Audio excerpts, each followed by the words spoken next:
Hi, I'm John Bowen, and today I'm going to be giving an introduction to the new Cosmos data migration tool. I'm going to start out today with a brief introduction. Then I'm going to be running through some demos of some common scenarios that the tool is good for. And we're going to wrap up by looking at the code briefly, and then at the GitHub project where the code is hosted. A little bit about me. I'm an independent software engineer and a Salience partner. You can find me on Mastodon or at my blog. You can find out more about Salience at our website, salience.net. So the first question, why a new data migration tool? Working with Cosmos, you may have used the old tool, but you may not know that it was originally started in 2015. It was built on the full desktop.NET framework, which means it was Windows only. It was also designed using the original Document DB client library for .NET, which has since been completely redesigned and now uses a completely different object model. This makes it very difficult to upgrade the old tool. We did try to do that first, but eventually we decided that creating a new tool from scratch would be the best option. At Salience, we used the old tool a lot in our work with Cosmos, and we needed to use something better. So we started working with the team at Microsoft to design a new tool. It's built on .NET 6, designed to be cross-platform, and still uses an extensible plugin model to support different data sources. I'm going to run through some demos now. And the first scenario that we're going to look at is saving data out from Cosmos into a JSON file. The first place to start with the new tool is setting up a settings file. This file that I'm going to be using first is named migrationsettings.json. This is the default name for a settings file that the app looks for, but you can specify a different one, which we'll see in further demos. The structure of the file includes a source and a sink. So these are both referring to names of extensions in the tool. I'm going to use Cosmos NoSQL as my input and JSON as my output in this case. Along with those, there are two settings sections for source and sink settings. And what goes in here depends on which extension you're using. In this case, I'm using Cosmos, which requires a connection string, a database, and a container. I'm using my local emulator for this demo. So I have the connection string to my local emulator that I'm running. On the JSON side, I'm specifying a file path. In this case, this is a local file, customerdata.json, that I'm going to have created for me. So once I have this set up, I'm going to jump over to PowerShell. And I'm now in the same directory as my migration settings file. So all I need to do is run the application using the name DMT. And it's now picked up the file, gives me my file path where it's picking up settings from, using the Cosmos NoSQL source in JSON sync, and it tells me where the file got written out to. So now if I look at where the file was created, I can see that I now have data that was pulled from Cosmos into JSON. And if I look at what's in my Cosmos emulator right now, the whole structure matches up. Note here that we do have support for nested objects and arrays. So for the next demo I'm going to be transferring data the other way. And I'm going to come over to PowerShell again. And I have another settings file. This time I've given it a different name. So I'm not calling it migration settings. And if we look at what's in the file, it does look like the same format as before. But note here that I haven't included a source or a sink. It isn't required to add these into the settings file. There are other ways to get them in, so we'll look at one of those now. One other piece to note here that's different than before, because I'm reading from JSON, this time I'm using a URL instead of a local file.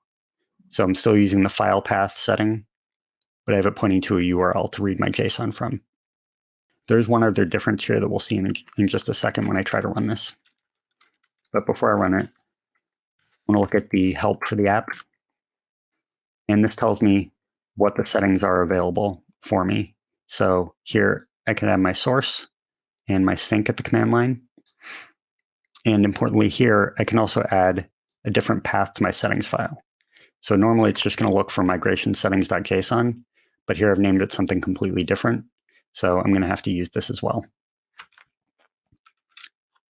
So I'm going to start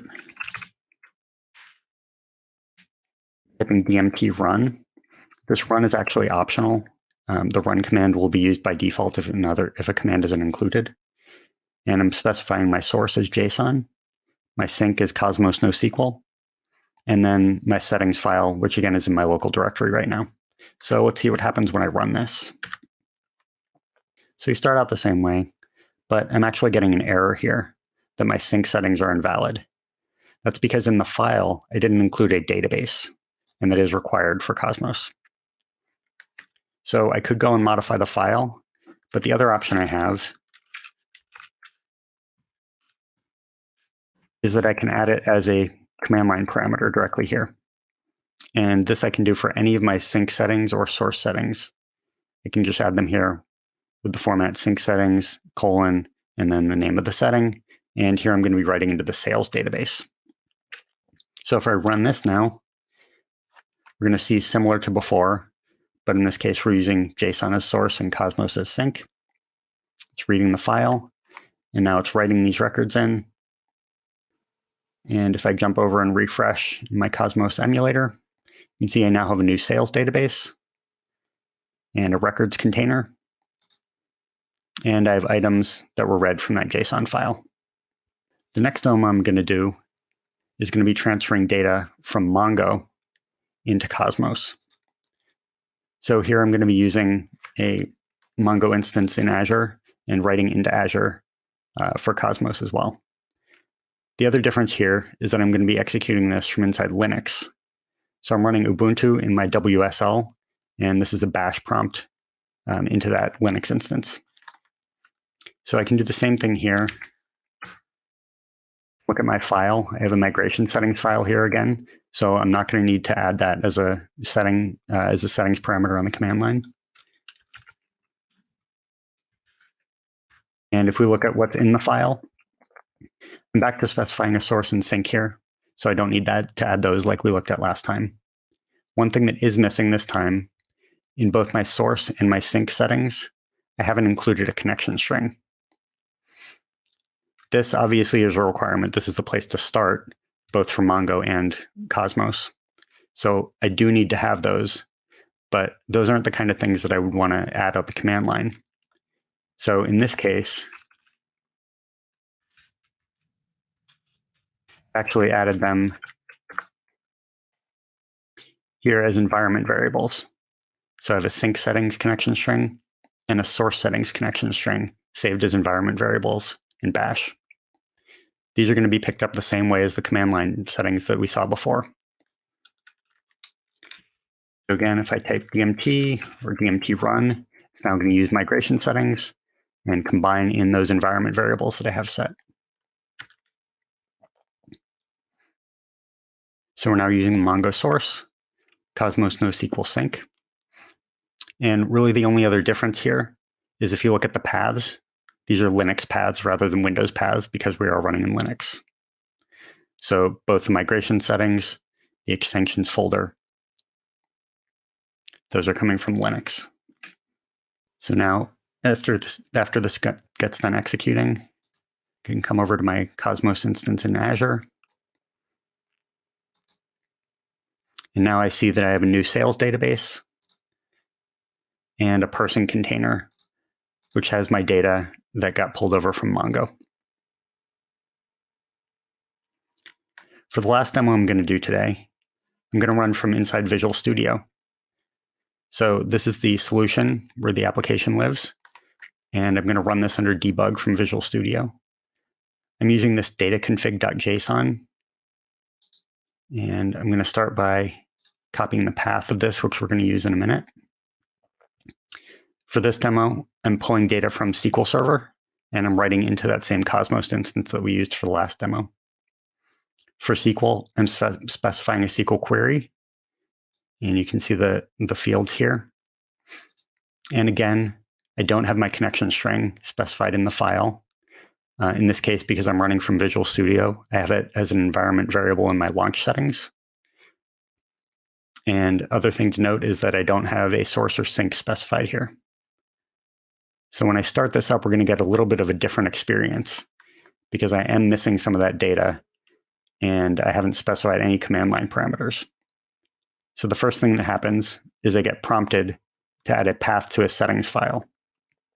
So it initially looked for migration settings, didn't find it. So I'm now going to have to use a different path. So I'm using the dataconfig.json file. And the next thing it's going to do is ask me what source and sink I want. So out of the available extensions that it loaded at runtime, it gives me a menu to choose from. And I'm going to pick SQL Server as my source and Cosmos as my sink. So now the app has all of the information it needs. It picked up the connection string from environment variables. It got the path to the settings file from me, and it prompted me for the source and sink. And so it ends up executing the same way as all of our other demos. Now it's written records into Cosmos from SQL. And if I refresh again, I now have an order container. And in these items, you can see that these match up with what was in my SQL query.